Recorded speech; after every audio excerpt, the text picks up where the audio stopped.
भागवत के अनुसार जिस प्रकार कृषि का फल अन्न उत्पादन है, उसी प्रकार निष्पाप बनना ही तीर्थ यात्रा का फल है। धर्म का मूल उद्देश्य मन का शुद्धिकरण कर उसे विकारों से मुक्त करना है। तीर्थ यात्रा इस प्रक्रिया में बहुत सहायक है। हालांकि आजकल तीर्थ यात्रा ने भी बहुत कुछ पर्यटन का रूप ले लिया है, लेकिन तीर्थ यात्रा का फल तो भगवान के अनुरूप ही मिलता है। आइए इस वीडियो में हम तीर्थ क्या है, तीर्थ यात्रा क्यों और कैसे की जाए और इससे क्या लाभ होता है, इस पर चर्चा करते हैं। तीर्थ दो तरह के होते हैं, स्वाभाविक और मानव द्वारा निर्मित। गर्मी की वजह से होने वाली बीमारियों से राहत देने वाले जो स्थान ठंडे क्षेत्र में हैं, उन्हें स्वाभाविक तीर्थ कहा जाता है। इसके अलावा परिवेश के प्रभाव से जिस जगह क्रोध आदि मानसिक रोगों को दूर करने में मदद मिले, उन्हें ही स्वाभाविक तीर्थ कहा जाता है। जो स्थान शांत है और जो लंबे समय तक महापुरुषों द्वारा साधना के कारण पवित्र हो गए हैं, उन्हें मानव निर्मित तीर्थ कहा जाता है। आधुनिक भौतिक विज्ञान भी इसी बात को मानता है कि जिस जगह पर लंबे समय तक अच्छे और बुरे कार्य किए जाते हैं या अच्छे और बुरे शब्द बोले जाते हैं, उस पर उनका असर होता है। वहां जाने वाले लोगों को वे उसी तरह प्रभावित भी करते हैं। तीर्थ यात्रा मानसिक शांति के लिए भी उपयोगी। जीवन के खटराग में उलझे व्यक्ति के जीवन में जड़ता और नीरसता आने लगती है। वो जिंदगी के गोरख धंधे में ही उलझ कर रह जाता है। उसे कुछ समय के लिए इससे दूर रहकर कुछ नया देखने और अनुभव करने की इच्छा होती है। तीर्थ स्थानों पर जाकर उसे एक नया वातावरण और परिवेश मिलता है। ये स्थान प्राकृतिक कारणों और लंबे समय तक पवित्र लोगों की साधना के कारण मन की शांति और शारीरिक स्वास्थ्य की दृष्टि से बहुत लाभदायक होते हैं। वहां आत्मिक शांति प्राप्त करने और चेतना को ऊंचा उठाने में तो मदद मिलती ही है, साथ ही राष्ट्र की सांस्कृतिक एकता, प्राकृतिक सौंदर्य और विभिन्न जीवन शैलियों को देखने का मौका मिलता है। भारत में चारों दिशाओं में सनातन धर्म के 4 सबसे महत्वपूर्ण तीर्थ स्थल हैं: बद्रीनाथ, जगन्नाथ, रामेश्वरम और द्वारका धाम।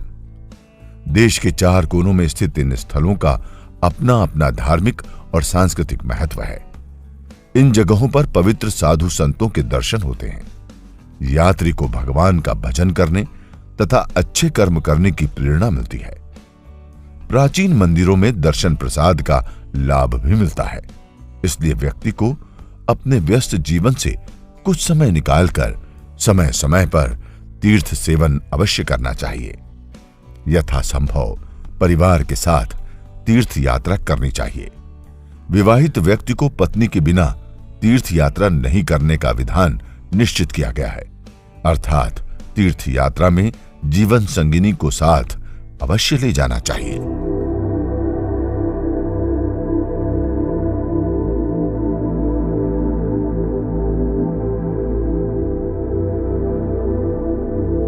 तीर्थ यात्रा का सही तरीका। सिर्फ ट्रेन या बस में तीर्थ स्थान पर चले जाना और वहां रहना ही पर्याप्त नहीं है। तीर्थ यात्रा के लिए हमारे बुजुर्गों और संतों ने कुछ तरीके बताए हैं, जिसका पालन करके ही हम तीर्थ यात्रा का पूरा फायदा ले सकते हैं। तीर्थ यात्रा के दौरान मन ही मन ज्यादा से ज्यादा भगवान के नाम या गुरु मंत्र का जाप करते रहना चाहिए। मन को दुनियादारी की बातों से दूर रखा जाए। मन की कल्पनाओं की उड़ान को अधिक से अधिक नियंत्रित कर उसे ईश्वर भक्ति में लगाया जाए।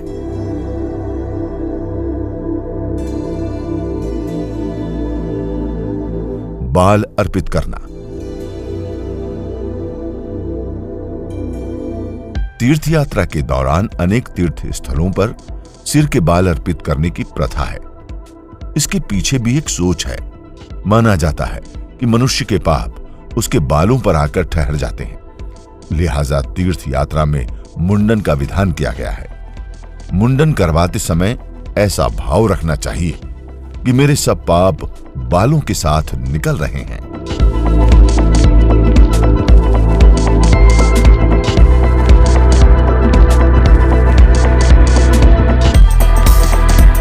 अच्छा आचरण। तीर्थ यात्रा के दौरान ज्यादा से ज्यादा सरलता और सादगी में रहना चाहिए।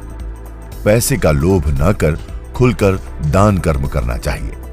किसी से मान सम्मान पाने की इच्छा नहीं रखना चाहिए।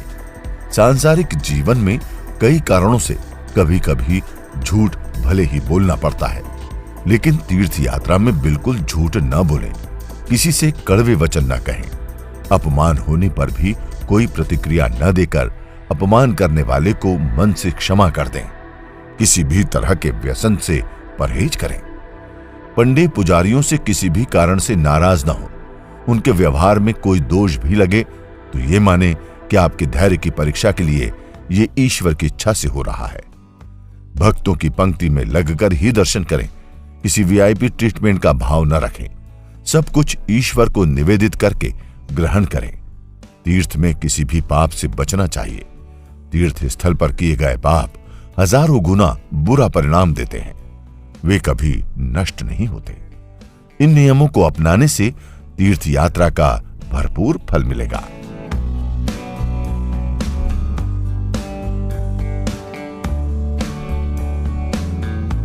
लौटकर जीवन बदलना चाहिए। तीर्थ यात्रा में आपने जिस आचरण और नियमों को अपनाया हो वो आपके लिए व्यवहारिक जीवन का प्रशिक्षण जैसा होना चाहिए। आप लौटकर दैनिक जीवन में भी उसका यथासंभव पालन करें। पुराने जमाने में तीर्थ यात्रा से लौटकर लोगों का जीवन बदल जाता था। आज ऐसा इसलिए नहीं होता क्योंकि तीर्थ यात्रा पर्यटन की तरह ही की जाती है। तीर्थ में जितने कष्ट उठाए जाते हैं उतना ही मन पवित्र होता है, जो जीवन का परम लक्ष्य है। कोई प्रिय चीज क्यों छोड़ी जाती है? हमारे पूर्वजों को मानव के मनोविज्ञान की बहुत गहरी समझ थी। उन्हें पता था कि मनुष्य तीर्थ यात्रा के आचरण को घर वापस लौटते ही भूल जाएगा। इसलिए उन्होंने ऐसा नियम निर्धारित किया कि तीर्थ यात्रा में व्यक्ति को अपनी किसी मनपसंद चीज का त्याग करना चाहिए। इसका मकसद ये था कि वो जब भी उस चीज को देखे तो उसे तीर्थ यात्रा का स्मरण हो जाए और वो भटके नहीं। हमारे प्रायः सभी तीर्थ स्थल पवित्र नदियों के किनारे स्थित हैं। इस स्थलों पर युगों युगों से असंख्य ऋषि मुनियों ने तपस्या के साथ साथ अनेक त्याग और परोपकार के कार्य किए हैं। इनसे उत्पन्न दिव्य रश्मियां आज भी वहां अनुभव की जा सकती हैं। इन स्थानों पर एक अलौकिक सकारात्मक ऊर्जा का प्रवाह होता है, जिसके कारण वहां जाने पर मन की अवस्था सहज ही बदलने लगती है। हमारे देश में कई ऐसे तीर्थ स्थल हैं जो भगवान के मनुष्य अवतारों से जुड़े हैं। भगवान राम का जन्म स्थल अयोध्या और भगवान कृष्ण का स्थल मथुरा है। इनके अलावा 12 ज्योतिर्लिंग हैं जहां भगवान शिव की साक्षात उपस्थिति का अनुभव होता है। इन तीर्थ स्थलों पर पहुंचकर हमारे जीवन में सकारात्मक बदलाव होता है। तीर्थ स्थान त्याग और समर्पण के स्थल हैं। वहां आपको पाप कुरम और बुरे विचारों का त्याग होता है। इससे आप पाप मुक्त हो जाते हैं।